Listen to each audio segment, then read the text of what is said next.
Hey, all you Call of Duty fans out there, welcome to Effortless. I am Spiegel. Part 2, the sequel is always better. That's Piddle over there. And we have still a lot of stuff to talk about. I'm still here in Wisconsin. It's like 2 or 3 days later. I don't know how long it took me to post this, but we have a lot of stuff to cover. We're gonna start with I mentioned Call of Duty, and I said it earlier. I want to talk about the new Infinite Warfare trailer. And how great it is. It's how it's a piece excited of we art. are. How excited we are for a new Call of Duty. It's about time we got another new I Call of know, Duty. right? It's only been like 10 months. Like, geez, I mean, come on. Actually, it's only been 7 months since the last game. Believe it or not. So I'm trying to figure out how we're gonna do this without like doing a biased approach, because I don't want to be like Call of Duty sucks and it always has sucked, because that's not fair. Here's what I'll say. But let's do this real quick. You're gonna be watching the trailer as we talk about it. I'm gonna put it in the video. I feel like we've already internalized it, but if you haven't seen the trailer yet, here it is, right now. A lot of cuts. Yeah, there's already been more cuts in this than I saw in the last NBA playoff game I watched. I mean, there are more cuts in this than takes when we first started an episode. I know, and that's saying a lot, really, because we never start episodes well. And I think my big problem with this is that it looks like, and what happened the day that this was revealed? Like, what did the developers of Battlefield do? What did they did it on Twitter, something crazy. The Battlefield developers pretty much, said it looked terrible. I mean, they blasted this thing. They called the editing amateurish. They called the graphics essentially like last generation. I didn't really see that part of it, but I mean, they were just like, these graphics look terrible. Like, why do you think it's last gen graphics? It's still going to be on 360 and PS3. I bet. Is it? I don't know. I don't know. I don't know. I think it is. Not. I think it is. It's sold so well, and I can't look up the numbers right now, but I will. Actually, I can, and I will. I'm gonna look up. I have a phone now. I'm gonna look up the numbers for Call of Duty on last gen last year. You just stay up on this for a second. With this Call of Duty, oh man. Well, the Battlefield developers, I think they ended up actually taking their tweets down, if I recall correctly. Stick by it, But you know man. what? As with anything, once you tweet it, it's there forever. Right. Because everybody screen caps everything. Who are these people that are on the internet just like looking at Twitter? As soon as they see a tweet, they're just like, oh, gotta take a snapshot of that so nobody forgets that ever. So we can ruin everybody's life for the rest of time. You can never take anything back either, because if you do, you'll just get eviscerated for it for the rest of time. But the Battlefield developers have a point. I mean, as I'm looking at the trailer, I'm seeing particle effects and like explosions, and this is a new console generation. This looks like it's a 360 game. It looks like it's a PlayStation 3 game. There's it's like there's no particle effects whatsoever. All the animations, everything. It's really hard for me to not feel like I'm just hating on it just because it's Call of Duty, right? Because I'm not a part of the Call of Duty machine, and I've never liked Call of Duty even ever since the big deal that was made over Call of Duty 4 Modern Warfare. So, I mean, okay, by now I think the trailer's probably over. If not, it's almost over. No, it's a really long trailer. There is a trailer. part in here where they just completely ruin David Bowie's Space Oddity, which, of course, is the big thing about this Call of Duty. They're going into space! Like, okay, that's a big deal, I guess. Is it? I don't know. I mean, they have now done what Star Wars Battlefront didn't do. They went into space. I have to give some credit with the space thing. It feels sort of like contrived and unnecessary. But at the same time, they're at least trying to do something new. So, I guess if it mixes up the gameplay, I don't really know how. Do people really play Call of Duty for the campaigns anymore? That's the big thing I want to know. Because I feel like nobody actually buys Call of Duty for the campaigns anymore. And I don't really know if dogfighting in space is going to be a major component of the multiplayer experience. How do you do both on-ground stuff and in space dogfighting? Here's my answer to your do people still play the Call of Duty campaign. The Call of Duty Black Ops 3 on PS3 and 360 did not have a campaign. It just had the multiplayer and the zombies. Call of Duty Black Ops 3, as of now, as of April 23rd, has sold on PS3 alone 1.65 million copies. The last gen version of the game with no campaign, no frills, no DLC or anything like that. Just the bare bones. By the way, PS3 version widely regarded as the worst version of the game. 1.65 million copies. This game is coming out on PS3 and Xbox 360. It will come out until it does not sell anymore. I guess, if it's selling 3 million copies on last gen consoles, at least, why not continue to release it? I mean, it'd be stupid not to. I mean, it's a huge. I mean, that 3 million. I mean, why continue to put resources into something that's not selling? But this is selling. It's selling really well. I mean, 3 million. That's a lot of games. 3 million units. Star Fox isn't going to sell 3 million units. Well, is there anything else to really say about? No, I think it's terrible. I think this game. Oh, I love how I'm just so disappointed. We haven't talked about Modern Warfare Remastered, which, by the way, I think looks pretty good. It looks better than it did in 2008 or whatever when it came out. It looks better than Gears of War Ultimate Edition, at least. Yes, which we just. Which is not hard. I just showed Spiegel the difference in the Krill and the Thunderstorm. Yeah, and I was offended at how bad it was. And you know what? Actually, we didn't mention this in the last show, but if you go back to the last episode, there's a link in the description of a video that perfectly shows the differences between the two games. I'll let you guys be the judge, but I'll just say this. It's amazing how bad Gears of War Ultimate Edition looks compared to a game that came out nearly 10 years before it. So yeah, it looks better than the original, at least. What, Gears? The new Modern Warfare remastered. It's funny that they had to make it a pre-order bonus because it's like, I think the pre-order is going to sell the game. It really is. I don't think people are interested. I haven't really seen the reaction, and I don't want to go into I hate Call of Duty mode because that's almost as annoying as people who love it. But that's just sort of where I am right now, and I think it's funny that in order to incentivize people to buy their new game, they include a remaster of a game that's 8 years old. I mean, I understand the thought process, but that's a lot of resources to spend on a pre-order bonus.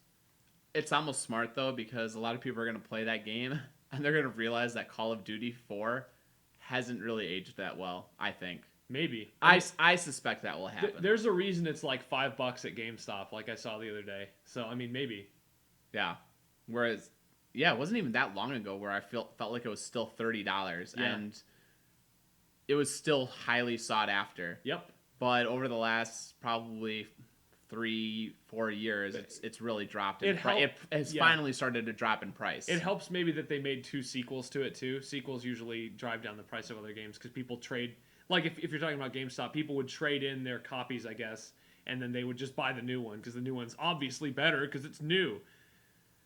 And which is not the case since we just talked about Oregon Trail in the last episode. At my job, you'd have no idea how many people come into my store and say, I want the newest one because it's the best one. So many people walk out with Dead Space 3, and I'm just like, you poor SOB. You're playing Dead Space 3 instead of the first Dead Space. What a shame. So much more common than you think. Anyway, so let's get off that. Speaking of one-trick ponies. Oh boy, that was a really good one. We're going to talk about Nintendo, and they I gotta give them credit. They're really, really going all in on Zelda for Wii U because Zelda for Wii U is the only game that will be appearing at E3 this year. No Pokemon, no Monster Hunter, no Tokyo Mirage Sessions, no Paper Mario, no NX games, just no mobile games, none of that stuff. Just Zelda on Wii U. That is the only game that will be at E3 this year. Not just playable, it is the only game they are showing. Which, I mean, I wouldn't have guessed that in a million years that Nintendo would only show one game at E3. I don't know. I feel like if it's somehow the only game that they're showing... Maybe it's like a prank. It's going to have a ton of content. A ton of content. You okay? Yeah. Okay. I feel like it has to have a ton of content. Because otherwise, everybody's just going to be commenting on the same gameplay. So I don't know how they're doing this. Let's set a countdown clock of sorts. This is going to be 9 p.m. Not 9 p.m. 9 a.m. Pacific time on June 14th. So mark your calendars, everybody. I don't know if I'm going to have that day off of work. I really hope I do. I'm probably just going to take it off work. I'm going to take it off work. We're going to do a live Effortless or something, and we'll be like live reacting to Zelda. That would be pretty fun to do, actually. It would be. We should do that. I still just don't understand how it's going to be. How you do a whole E3 show on Around just one game. Well, it's not a show. Or everything. It's like they have the big marketing push for this is like, oh, we're transforming our booth so you can be immersed in the Zelda experience. When has anyone ever had a problem being immersed in anything? I mean, E3 is not a place where you get immersed in something. So it's just, it doesn't really fit. They just don't have anything to show, and that's just their way of spinning it. I'm okay with it because it's Nintendo, whatever. And we're going to see NX soon in the future, probably in like July, August, and then we'll see it and we'll know what it's all about. And for now, we're just going to get Zelda. But it feels like a misstep to not be ready to show anything else. And if they're really going to push Zelda, that's fine. And if, again, we're operating under the presumption this game is going to be an incredible experience, right? It has to be. Because if it's not, what are they doing? If it's not, then this show is just going to expose it. You can't focus on a game for an hour and a half if it's not just this incredible piece of, exactly. piece of work. The next Zelda must be incredible, or whatever it is, it's going to be exposed. Whether it's exposed as a great like transformative game for the series, or whether it's exposed as something that's just not that great and just I think it could actually backfire. Oh, it could definitely backfire. Like seriously backfire if it's just like a great or a very good game and not a great game. Yeah, I think that this whole having it being the only thing available is going to expose all the flaws in it. Yep. And really hurt it in the long run. So again, I say one more time, there is a reason they have not shown it to us for this long. And now all of a sudden it's going to be this big Zelda blowout. It's got to be something. It's got to be something huge, right? What could it possibly be that is? I mean, to say I'm not excited is completely wrong. I am so hyped for this, but at the same time, I am so nervous. It's sort of like if you actually care about sports, which none of our fans do. It's sort of like that first playoff game for whatever sport you're a fan of. You get really nervous beforehand, and you're excited to see if maybe your team's going to win. What if they crack under the pressure, and everyone's laughing at you because you're a fan of that team? That's kind of what it's like to be a Nintendo fan right now. Everyone's laughing at you, so they have to come out of the gate and do something really awesome. I hope it's great. I really, really hope it's great. Okay, so let's do this before we move on. What do you think the percent chance that it is just an incredible, like, mind-blowing thing? Can you put a percent on that? 50-50. 50. I think it's got to be... I'm a little more confident because Nintendo's super confident. I think it's going to be like 75% chance that it's awesome. And that it's going to be a thing that we never forget. Like one of the all-time E3 great moments. Hopefully, because I feel like they were sort of confident with Star Fox in the end. I don't know. I feel like Nintendo would still defend Star Fox because they did it the way they wanted to. So, I mean, just because it disappointed a lot of people doesn't mean Nintendo doesn't feel like it's a good product. So... That's a good point. Yeah. I don't know. You want to move on? Yeah. That's a pretty big piece of news, so take a moment to digest it if necessary. Nintendo's only showing one game at E3. I still can't believe it. We wanted to go over some more games that we played this week. This is going to be the last few games we talk about. I mentioned earlier we've been playing Rare Replay all week, and we played a total of I think six games off of Rare Replay. Including Battletoads. I don't think we're going to really give any Battletoads impressions.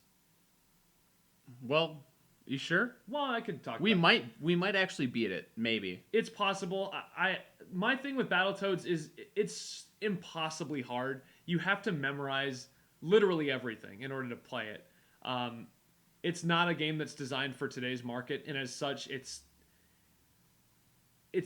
almost like culture shock in a way to be playing it. It's really strange how difficult it is and just how often you die. And luckily, Rare Replay has the rewind feature and it has the infinite lives cheat. But this game is so incredibly hard, even with that feature, that it's unbelievable that anybody has ever beat this thing, especially co-op. We've killed each other like so many times trying to play this game. I've said, I don't remember exactly what I said when I reviewed it last year. Yeah, I think I gave it a 4 out of 5. I think you did too. But it's a hard game. It's really fun and addicting in a lot of ways. Oh yeah. But at the same time, I look at it and I can't help but see some sort of bad game design, because there are parts of it where there's so much of it, actually. There's so much of it that comes down to having just a memory. You have it memorized. Yeah.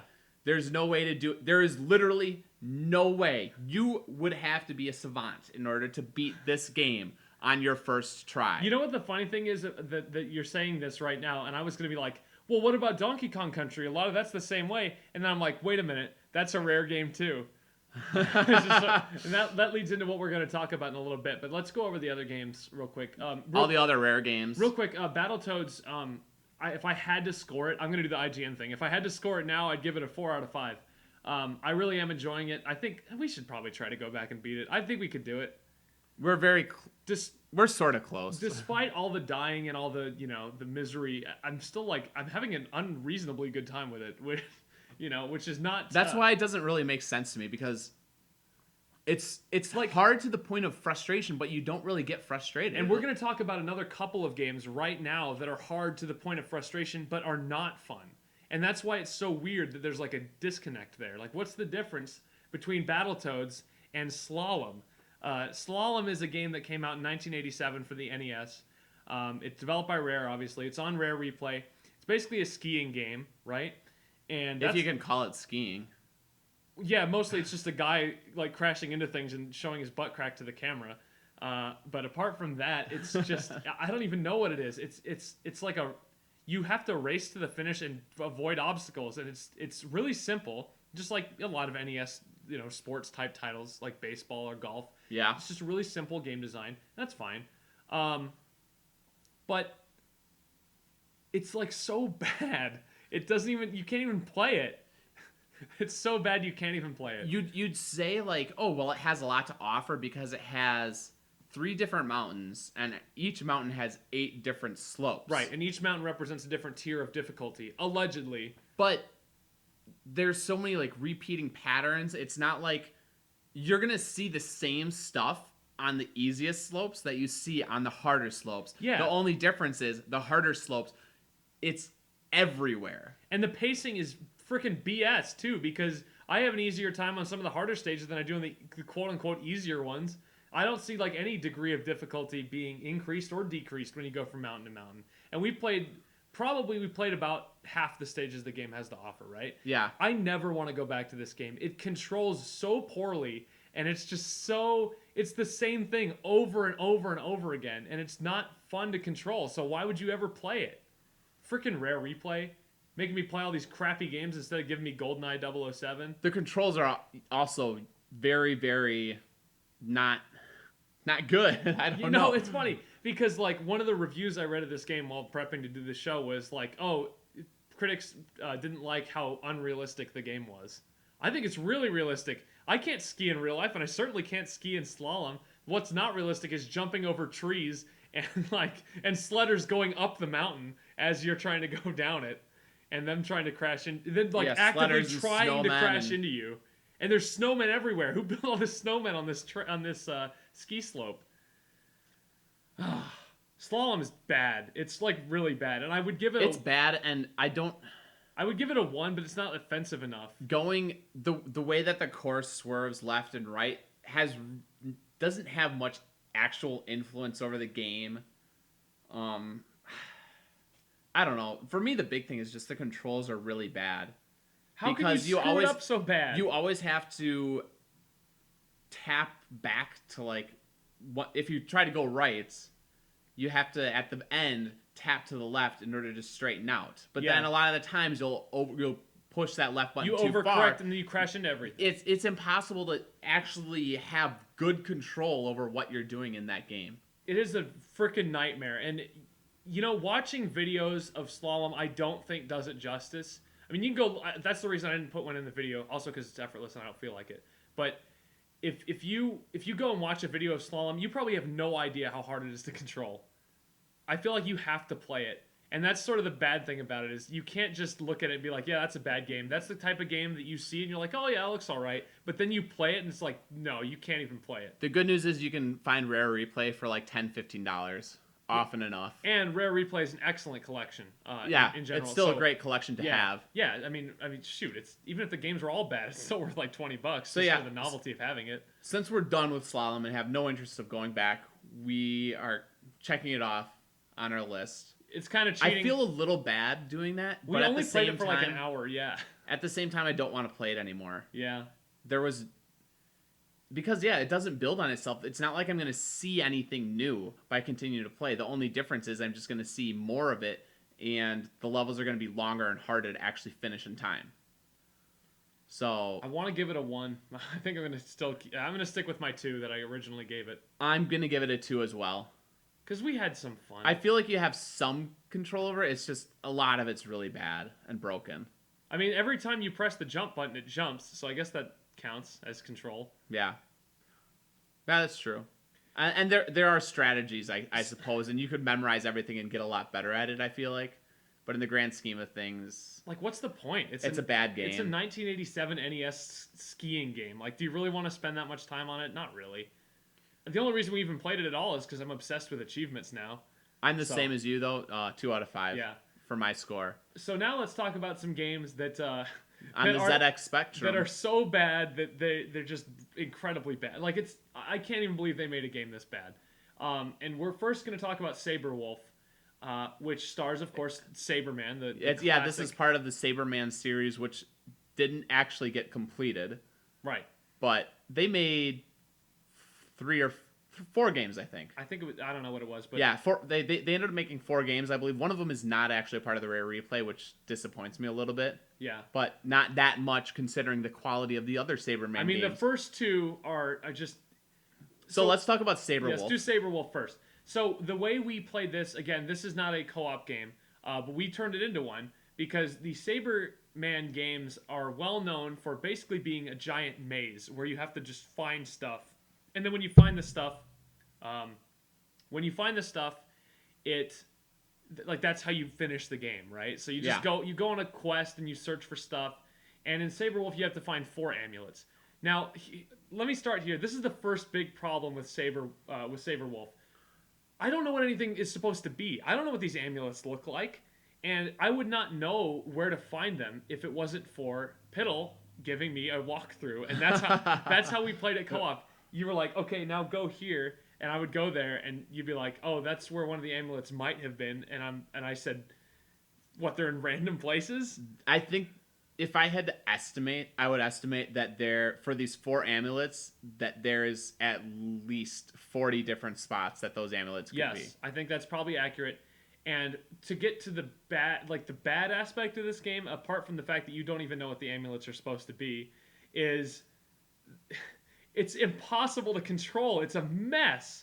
Like, so Saberman, he can walk in 4 directions. He can only attack left and right. There's a bunch of times where you need to go up or down, and enemies are like coming at you. You can't even hit them because you can't go up or down. Yeah, the enemies are in your way. So literally, the only way for you to get past some of the enemies, like a bear that's sleeping in your path, I feel like, is you need to backtrack, find one of the flowers that blooms, right? The orchids. Orchids. I did like the orchids. I thought that was a unique, they're kind of like power-ups. They all do different things.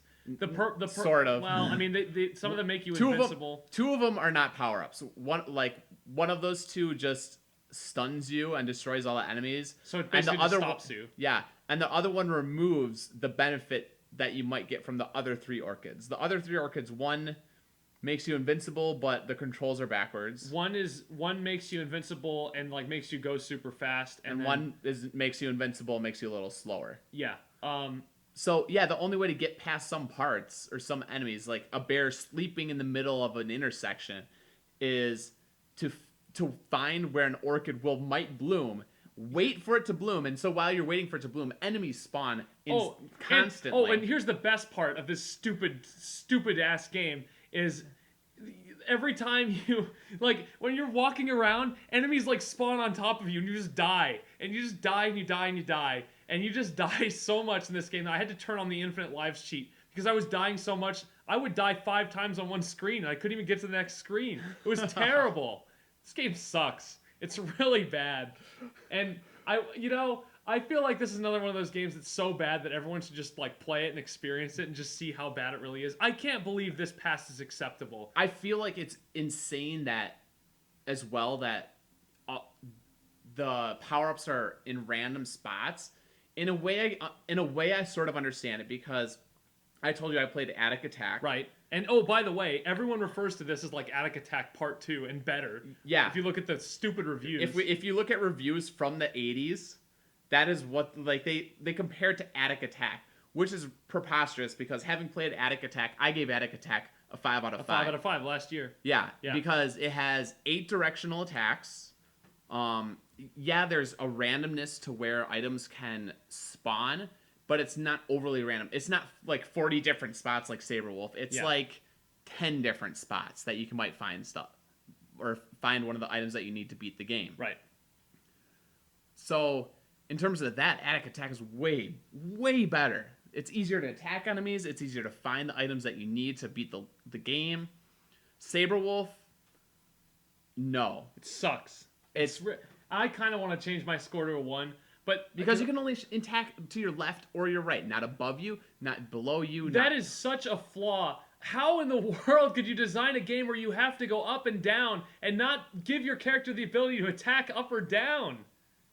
What is wrong with you? How could you possibly think that's a good idea? But hey, when you attack, your character dances. Saberman dances. He is very, like, I'm doing it right now. He's very majestic with the way he attacks. It's kind of funny. And the game does look, I think it looks pretty good. I feel like the graphics for the time, it looks pretty good. Yeah.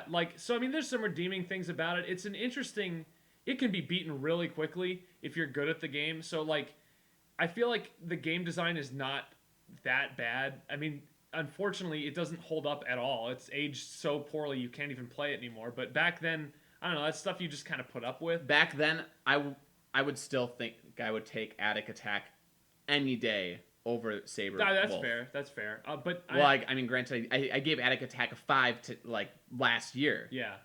I think it still holds up. This does not hold up. It's just a bad game. This game is bad. I gave it a 2. I kind of want to make it a 1, but I almost enjoyed it at moments. Maybe that's just because we're playing together. Because a lot of these games, I feel like if I had played them alone, I would have shut them off in like 5 minutes. And you know, it's odd because you say 2 and you want to make it a 1. I'm giving it a 1. But I sort of want to make it a 2 because I realized you could beat this game if you were really careful and meticulous about how you went about it. But you know what? It wouldn't be fun the entire time, and I guess it's in a way it's still really broken in my opinion. Yeah, and it's just not worth all that trouble. Like this is one of those games that's just like it's not worth it.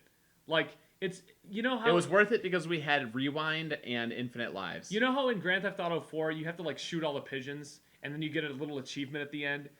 It's like that. You can do it and maybe you'll get a little enjoyment out of it, but it's just not worth it in the end. Like why bother? Why bother checking off that last box on the checklist?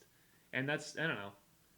I don't feel strongly enough about this game. Now the next game I feel very strongly about, but this one I'm going to give it a 2. I just don't I feel bad cuz yeah, in a way usually with our 1 out of 5 games, we sort of reserve that for just the worst of the worst and just broken games. And we have not given broken games that shouldn't have been released. Yeah. And so part of me feels bad giving it a 1 out of 5 because that's saying it doesn't deserve to be released. Yeah, and I don't think I agree with that. So I'm actually going to, right now, I'm going to bump my score up to 2 just because I think it's a bad game. It's a flat out bad game, but it existing is okay. It's okay. There's some enjoyment you might be able to get from this game. You don't lose sleep from this game existing. The next one, however, does.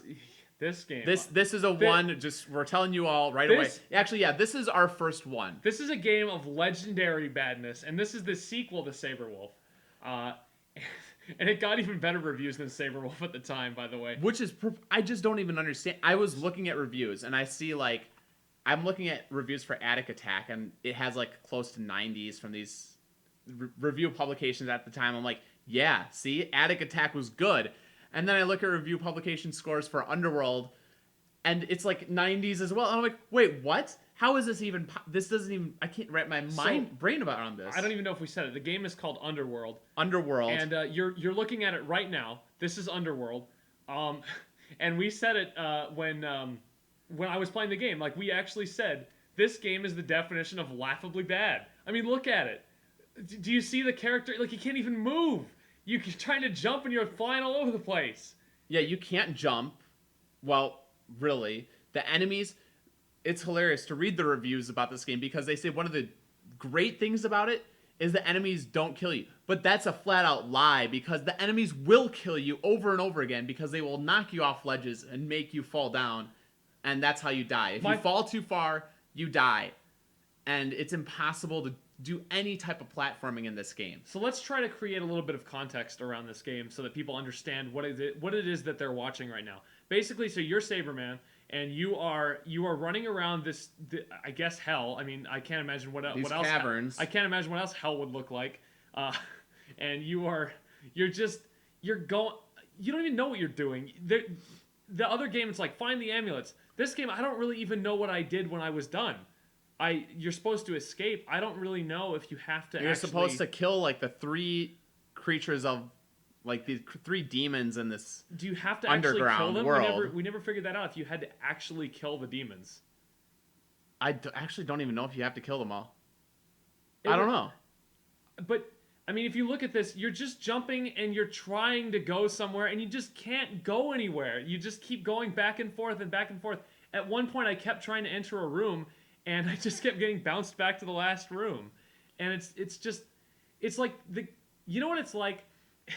It's like if you were playing a game and your brother came into the room and you just tried to like take the controller from you, and the game is just constantly doing that. It's like if you're playing Mario, and all of a sudden, as you're jumping across a pit, a flying Koopa Troopa just appears out of nowhere, literally nowhere, and then instead of just like making you small and you continue to fly across the pit. It just knocks you down straight into the pit. Or it knocks you back into a different pit in the other room, which happened to me a number of times. So the issues with the controls in this game... because there are no controls. It doesn't control. The game controls you. For one, that sounds like an ad. You don't control the game. The game controls you. It's Underwurlde, the worst game ever made. When you jump... when you start to jump, you have no control over what your character does. Yeah, you can't control your character in the air. I don't know if you noticed that by watching the video. And it's not like a game like Ghosts and Goblins or Ghouls and Goblins, Super Ghouls and Goblins, Ghosts and Goblins. Who made those games? That was Capcom. Okay. It's not like those games where you get a double jump, and when you start to jump in a direction, or every jump you can't control what direction you go, but you can double jump to sort of fix any bad jumps you might have made. Yes. You don't get a second chance in this. Your second chance is pressing the rewind button. I do not understand how anybody ever completed this game on the ZX Spectrum back in 19. I don't know how it's possible. Play the video again. Here's the video again, and it's just I don't understand this. I don't know how this game can even be played like the way it was originally intended. And to see the reviews for this game coming in at like 90 out of 100 or like 9 out of 10, it baffles me. Like, what did people do for entertainment back then? They just bang their head against the wall, and anything better than that was like a 9 out of 10? Because that's what this feels like. Playing this game, it felt like I was just taking I feel like the only reason this game could have possibly gotten good reviews is because of marketing. It felt like I was taking a brick and just like hitting myself in the head with it over and over again trying to play this. This is the worst game I've ever played in my life. And you know, at one point it is one of those games that is laughably bad. It was so bad. That was the only reason we continued to through this game. We literally had tears rolling down our faces from laughing so hard at how out of control we were trying to play this game. It was a mess. This game is just it's abhorrent. It's abysmal. It's the worst thing ever. And there's probably games out there that are worse than this, but I definitely have never played a game worse than this. This is the worst game I've experienced in my lifetime. So. And it was, man, I should write this date down. 5/5, the day that I played and beat Underwurlde. And I did beat it, mind you. I beat the game. I killed all the demons. I did the walkthrough. And the crazy thing is, we're planning on doing the last, right? We have to. Oh, we're the last one on Rare Replay, yeah. which is called Night Lore. Yeah, Night Lore, the sequel to Underwurlde, in fact. Yeah. So, I mean, the good news is it can't possibly be worse, right? How can it be worse? I don't know how. Oh man, so that's Underwurlde. Can we please talk about a good game? Yes, let's talk about. So this is a game that Piddle replayed last year, and he replayed it again this year. Also on Rare Replay. Co-op with you. Yes, we played the co-op. Perfect Dark. And you know what? I had a lot of fun with this game. And you only played on Agent. Yeah, I only played on like the easiest difficulty. I don't think it's like God's gift to first-person shooters or anything.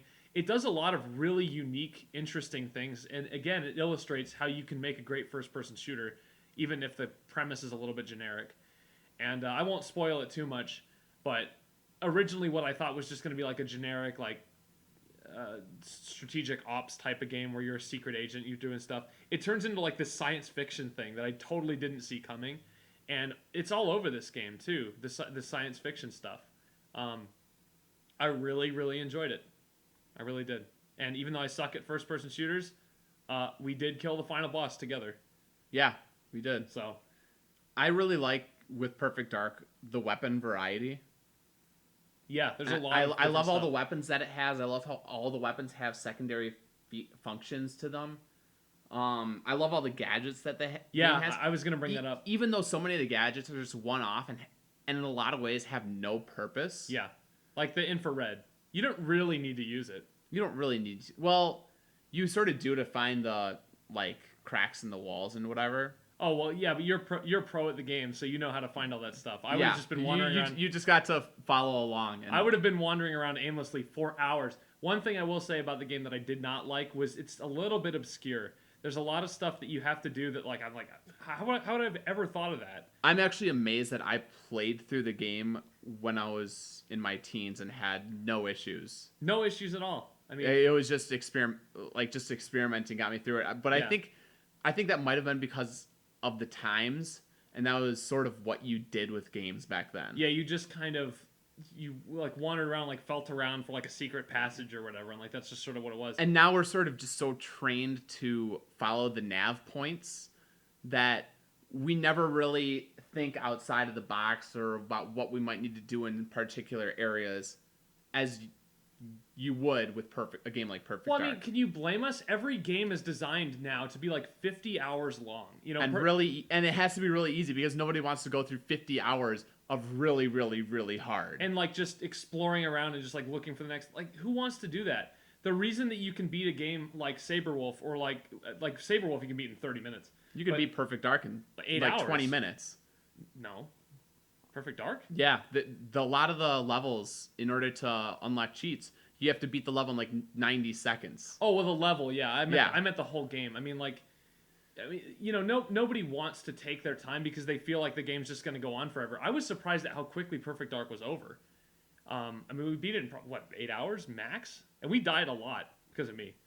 I'm not good at the game. I do want to go back and I do want to try playing it solo, and I'll see how far I can get. Now that I have a taste for all these like co-op first-person games, I do want to give them another shot, kind of on my own, and see how they play out without anybody to help me, you know. Because you were very helpful. I will give you credit on that. And sometimes Piddle would just lay back, and he'd just be like, "You're on your own. You figure out what to do." And I was like, "Oh God, I'm so screwed." And then 20 minutes later, okay, let's go this way. Oh, there was a passage I walked by like 5 times, and I never saw it because it was hidden in the wall, and there was no visual cue. Thanks, Rare. Let's see. I gave Perfect Dark a 4 out of 5. I'm going to do more. That score may be updated, but not right now. I'll probably go back to it like in like few months or so. For me, it's a 4 out of 5 still. That's what I gave it last year. It's not as great as I thought it was when I was younger. I still think it's a game that should But be there's still so many cool things about the game. One cool thing and you showed me this that I thought was really awesome was when we were on the main menu of the game and you stepped away from the computer and it was just like, oh, you're in a menu, but you're also in the building and you can go around and you can just like talk to people and you can put in sheets and all this stuff. It's like you're actually walking around in first person and like that's the menu. I thought that was really cool. Just a really unique, kind of rare type thing that Rare does in their games. Little nice touches that they add. Like the posters of Jet Force Gemini and Banjo-Tooie. I love little touches like that. And stuff like that's all over Perfect Dark. Yeah. Yeah. And you didn't even really get into the multiplayer, which is really good. No, and maybe we should for the time. Maybe we should do that. Can you play that online? Because I've got that $1 Xbox Live. I believe you can play it online. Well, sign me up. We'll do that. We'll do that for sure. Last game. The last game from Rare Replay that... Well, actually, I did not play this. Yeah, I've been the one playing this, and he hasn't really been watching either. I mostly play it like when he's out. But I've been playing Banjo-Tooie. I'm replaying it, and I don't have a lot to say about it because, I don't know, I don't have a lot to say about it. I used to love this game, and the more I play it, the less in love I fall with it. I still think it's going to be a 4, but it's just the more you play it, it starts to feel like you're just doing the same things over and over again. And if you play Banjo-Kazooie, it's really not that much like Banjo-Kazooie. It's Banjo-Kazooie is a straight up like hardcore platformer. This game is, I don't really know what it is. It's go do this thing 3 times and come back. Yeah, it wants to be a platformer and an adventure game at the same time, and it has like a crap ton of mini games that are all basically the same. They are, because that's the one part of this game that I have experienced with you. Yeah, we did the multiplayer mode last night, and it was just it's like... They're all the same. Shoot the balloons, the blue ones are worth the most. Collect the things, the blue ones are worth the most. You know, and then there's like this... there is a really nice first-person shooter mode in Banjo-Tooie, clearly taking cues from Perfect Dark. I really like the first-person shooter levels in that game. Unfortunately, there are not a lot of them. But the game does... It takes in everything and the kitchen sink mentality to it. You do a lot of different things, but unfortunately, nothing is really good enough to stick. And I think that's the big problem. Is the first time you play it, you're like, wow, there's a lot of different gameplay type things you do. But the more you play it, the more you realize, well, I'm basically just doing the same type of thing, just differently. And if that doesn't make any sense, you haven't played Banjo-Tooie multiple times. So I can't comment too much on it, but from the mini games I played... I don't know, the football type of stuff was fun enough. I like the kickball and the ones, first-person shooter one was good, but all the other ones I could have done without. I mean, I would imagine they get more fun the more people you play them with, especially kickball. That I actually have played that with more than 2 people, and it's a blast. But I mean, you're taking little things from the game and saying, oh yeah, that was good, and I still think it's going to be a 4. I don't think 2 years ago this game was in my top 50 games. It was in my top 30. I don't think it's going to make my top 100 this year. I really don't. I'm falling out of love with it faster than I fell out of love with my fast food job, which I liked because I had no responsibility. But then after a while, it's like, this isn't fulfilling at all. And that's sort of like what Banjo-Tooie is. That's Banjo-Tooie in a nutshell. Banjo-Tooie is a fast food job. You like it at first, and you like the perks, like getting free fast food, and you like collecting things. And then after a while, it's like, well, there's no reward for me collecting anything. Like Banjo-Kazooie, you felt like a sense of accomplishment when you got everything. In this game, I don't feel like I was doing 100% run, and I'm just like, why am I doing this? There's no achievement. I don't give a crap if I get 100% of everything. So I just stopped. And that was it. And I'm going to go finish Banjo-Tooie probably tonight. And I don't know. I don't want to play it anymore. Isn't that sad? What would you score it right now? Objectively, I think it's a 4. For me, it's becoming closer and closer to a 3 every time I play it. Originally, I thought it was a 5 because it was in my top 30. Because it did a bunch of different unique things from the first Banjo-Kazooie, but the more I play it, it's just like, it's not quite there. It's not there anymore. The spark is gone. The relationship is over. I'm sorry, Banjo-Tooie. I'm leaving you for someone else. And it's called... I don't know. I need to think Ukulele. of it. Ukulele. That's right. Hopefully. I think Ukulele could be good. I hope it's good. How bad could it be? I mean, it's a collectathon platformer. Hopefully it's good. And I would like to take this moment to give a shout out to all my Donkey Kong 64 people out there, because I think Donkey Kong 64 gets a lot of hate, and I think it's a better game than Banjo-Tooie. I really do. Wow. That's impressive. Yeah. Anyway, because you don't hear a lot of good things about Donkey Kong 64. Donkey Kong 64 is now criminally underrated because of how much people rip it all the time. Like, it's the whipping boy for like character platformers and why they went away. Stop it. It's great. It's not great. It's good. And shut up about Donkey Kong 64. You can rip Banjo-Tooie all you want, but don't rip Donkey Kong 64 in front of me, or we'll have a problem. So now we're going to talk about my controversial opinion of the day. This is the controversial opinion of the year that you're about to say right now. Of the year? No, this is my like year. This is old news. Yeah, because they're no longer relevant anyway. But and that is so we've been playing Rare Replay, right? And yeah, we've been playing a lot of Rare Replay. We're experiencing all these games either again or for the first time. And Piddle has a unique take. A unique is a very generous word, I think, in this sense. Well, the more we played all these Rare games, the more I realized that they all just... Some of them are a lot of fun and really, really good. Like Perfect Dark. Like Conker's Bad Fur Day, which you played a little bit of. I played a little bit of Conker, yeah. And Banjo-Kazooie, which you hate, but I love. And Battletoads. But overall, the more I thought about it, the more I just realized that they all had some quirks that were not very appealing. And it sort of made me think that, you know what? Maybe Rare has never been a great developer. Maybe they're just a bad developer. You know, I don't think your opinion is as unique as maybe I even thought, because I'm now remembering like multiple times I've had arguments with people about Rare games, and they're saying, well, that's just a Rare game thing. And maybe you're right. Maybe other people don't like Rare as much as I do. I do remember when Rare left Nintendo, or I should say when Nintendo didn't want Rare anymore. Yeah. A lot of people were sort of the opinion of good riddance. Like, Rare hasn't made anything good since, for some people, it was GoldenEye. That's so unfair. I mean, I read you off. I don't have the list anymore, but I read you off last night a list, when we were originally arguing about this, a list of games that Rare released between 1995 and, like, 2005. And it was Killer Instinct, it was Banjo-Kazooie, it was GoldenEye, it was Donkey Kong Country 2, Donkey Kong Country 3, and, you know, Star Fox Adventures, which we both like, even though nobody else does, and Perfect Dark, and Banjo-Tooie, which, you know, is not even as bad as I was giving it credit for. And I'm just like, how can you call any developer that has a 10-year run like that a bad developer? For me, it's... I just don't... I'm looking at their whole history, especially with Rare Replay, and I'm looking at games like Jetpack. I liked Jetpack. Jetpack is great. I thought it was a great first game for them. Very shallow experience, but it was addicting in a way. It's an arcade game. I mean, yeah. But then Lunar Jetman comes out, and that was just a terrible game. I know you didn't like Lunar Jetman. You liked Attic Attack. I liked Attic Attack. Oddly enough, I don't even know if Attic Attack really has very many weak points.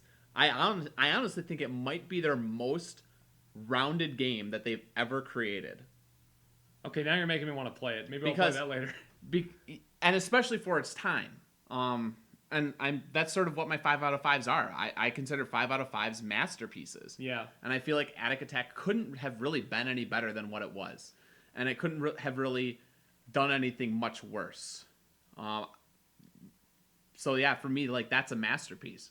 But then I look at games like Slalom, which we just gave a 2 out of 5. I mean, you can just bad controls. You can throw those games out the window. The entire Saberman series that we've experienced so far has not been good. What were they gonna put on the compilation instead? Like they did like some game show game like back in 1991. Like they were gonna put that on. I mean, you realize they had to come up with 30 games for this thing. They did, and some of them are good. Like Granted, I know RC Pro-Am. I really love RC Pro-Am. I thought it was great back then. I think it's really fun sort of now. Snake Rattle and Roll. Snake Rattle and Roll, I Right. haven't experienced much of, but there's just a lot of crap that's in that collection. It's And kind of then like for when I say a bad developer, I'm mostly talking about how they're just so inconsistent that even their highly praised games, like Perfect Dark, even a lot of it is just so cryptic. that was sort of a product of the time, though. I don't think you The can. controls really aren't that good, and yeah, that's a product of the time. But how much are we willing to forgive? I'm willing to forgive a decent amount. I'm not going to forgive Underworld for being terrible because the controls don't even work. I mean, Perfect Dark being cryptic, games were kind of cryptic. Yeah, Jet Force Gemini, which I have played, but I have not beaten, but I've played a fair amount of it, is not fun. No, that game's a mess. I'll agree with you on that. That's not a fun game at all for me. I gave Banjo-Kazooie 3, and you're appalled at that. I am appalled. That's a top 20 game. But for me, it was like, yeah, the controls of Banjo-Kazooie were just really off. And the sense of exploration that I look for that I get from a game like Mario 64, for me, just was not there. Right. And maybe I'm being a little more subjective with that. Well, I mean, if you don't like a game, that's fine. I just don't. I don't feel like not liking a collection of games that is limited. I mean, again, we discussed this. 6 games, classic rare games. I feel like were not included in this collection. Even with the Donkey Kong Country games. I mean, and Donkey Kong Country 2 is in my top 50. Yeah. But with Donkey Kong Country, the first one especially, the hit detection is really, really wonky. Mm-hmm. Battletoads, again, it's an instance of, even though it's a lot of fun, it is still terribly flawed in some ways. Like with how the tunnels, I think it's the rat tunnels, those work in some sort of wonky way sometimes. Like sometimes you think you should have landed on a platform, but no, you just sort of fall straight through the platform because you didn't go far enough. Star Fox Adventures itself. I mean, we really like that game. I love Star Fox Adventures. Part of the reason I love Star Fox Adventures is the soundtrack by David Wise. It's also how beautiful it looks. It's also one of the better Zelda games that was released on GameCube. But you go back and it's not like it has the same. It doesn't have the same type of puzzle depth that the Zelda series has. The combat is really bare bones. It's either you're smashing the A button or you are shooting fireballs at your enemies with your staff. Yeah, I wish Peppy had let him take his blaster. So, I mean, even in a game like Star Fox Adventures, which I love.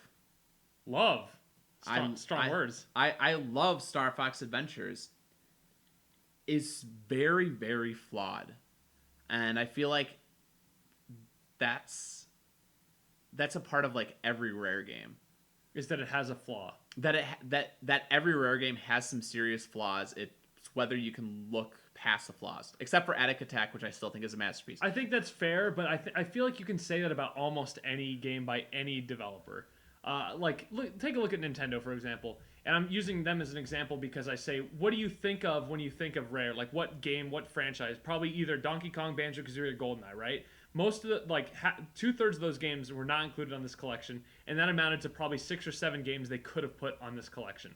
So if you take those guys out, take out Nintendo's most well-known franchises, Mario and Zelda. If you put together a Nintendo collection without any Mario or Zelda games of 30 games in their history, what do you end up with? You're going to have, Wario Master of Disguise on that collection. It's unavoidable. So to judge Rare based on their bad games, I don't feel like it's fair at all. Like, you rip them for Slalom, and I don't see that as it's just hard for me to not expect more from developers when you have companies like Atlas, who, Atlas has a lot of bad games, but their best games are really, really top end. I feel like even Rare's best games have enough detractors because of the flaws that those games have. I mean, I can see where you're coming from in that sense, and that's a tight argument if you're talking subjective things like the controls in Banjo-Kazooie, stuff like that. So I can't really argue with you on it. It's two different points of view. Maybe I'm being too picky. Maybe, but I don't know. You have the right to. I mean, that's what we're doing. I mean, that's why we do this show.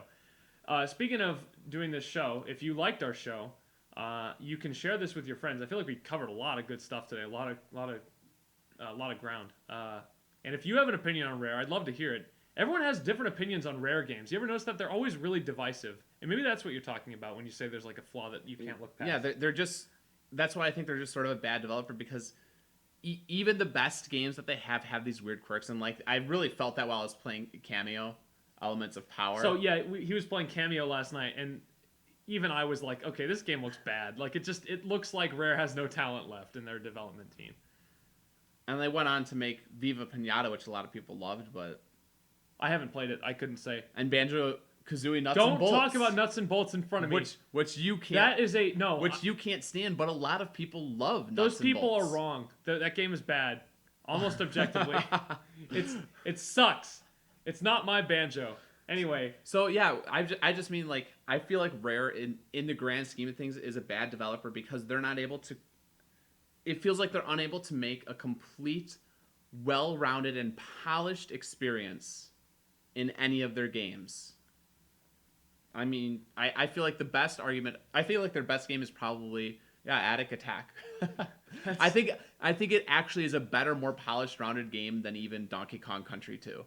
Wow. So you're saying Attic Attack will be making an appearance in your top 100 this year? I don't know if I would call it. I don't know if subjectively I like it better than Donkey Kong Country 2. But you mean as a designed game? But as like in terms of design and being polished and like a cohesive experience where it doesn't feel like where the sum of its parts is great. It's just all of it is great rather than without any parts that really bring it down. Right. So, yeah. Well, that's the show. We got a little heated there. That was fun though. In fact, we were very heated. We had a lot of. This is, I think, the best part of the show. But stay tuned. I really want to know what everyone else thinks of Rare. I mean, do you care what Rare is doing right now? I don't. Their game that's coming up right now is Sea of Thieves. One of the crazy things about Rare Replay that I just want to get into real quick is they have all. I'm trying to like end the show. I know you keep going. But I got to talk about it. Is they have the little retrospectives. Okay. Where all the employees talk about it. Oh yeah. And I had thought that all the talent in Rare had left post N64 because like Free Radical got made, and I mean now you got Ukulele getting made, which is from former developers that were at Rare. Right. But you have so many of these people talking in these interviews that have been Rare with like sometimes some of them since like the 80s, since the very beginning. And so that's what I mean. It's just like since what maybe was it called? Ultimate Play It Now games, yeah, or whatever it was called. Yeah, I think that's what is. They had a really bad company name before they were Rare, and now I can't. It's like Ultimate Play the Game. Ultimate Play the Game is what it was. Yeah. What a great company name, Ultimate Play the Game. So yeah, that's just sort of how I feel.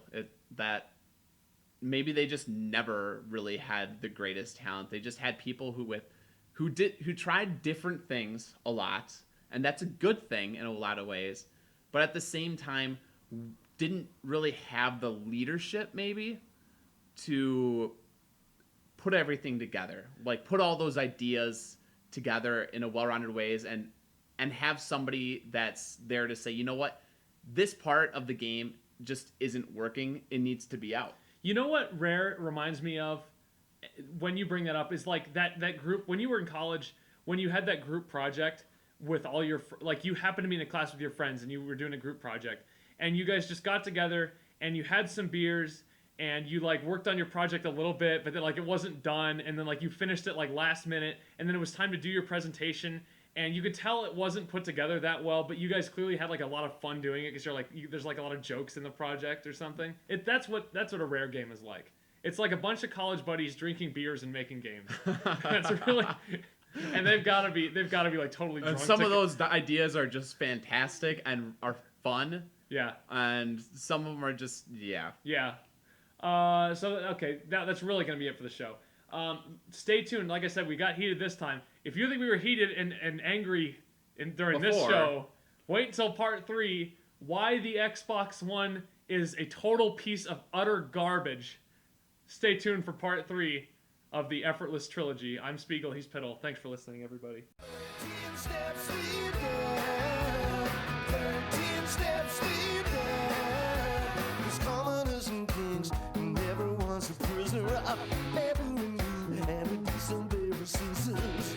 So tonight I'm drinking to your hell, because I just can't stand myself.